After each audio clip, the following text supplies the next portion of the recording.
So, as we all know, the eclipse is coming up here pretty quick, and since I wanted to get some good pictures of it, and I know you can't point the camera straight at the sun, you have to get solar film.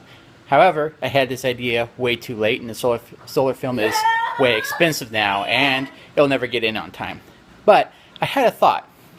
I bought some solar glasses from Walmart for $1, and I figured, well, if I can see through the film with no problem, then it should work for a camera. And the only thing is you really don't need a big square to cover the whole lens. You just need a square to cover a decent portion of the center of the lens. So I thought, well, if I cut one of these solar glasses in half, and then I fit it to fit within the diameter of the lens,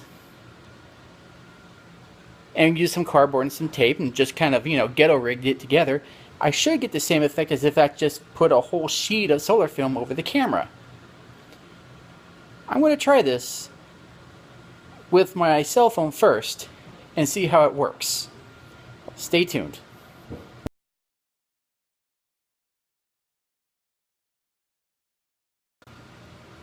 Well, as you can see, it worked with my iPhone camera. The picture's not that great, but that's mostly because there's just limited camera controls for the iPhone. But I do have a Canon DSLR, so I figured with the better controls of that camera, shutter speed, exposure time, focusing, and the fact that I'll be using a 200mm lens, which, not the best lens in the world, but it's way better than just using a standard 35mm lens, I should get a better image than what my phone produced. So I won't know for sure until I get some tests with that camera.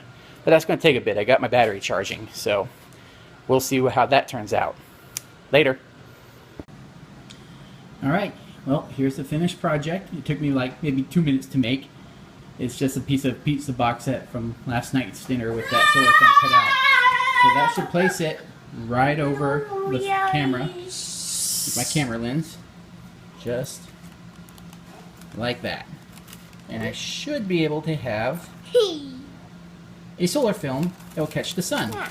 Next thing to do is to see if it actually works.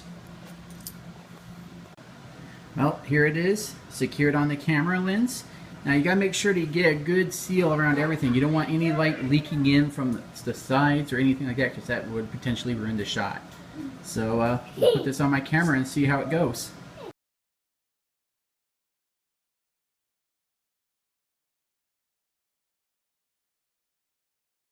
That fucking worked. I am pleased.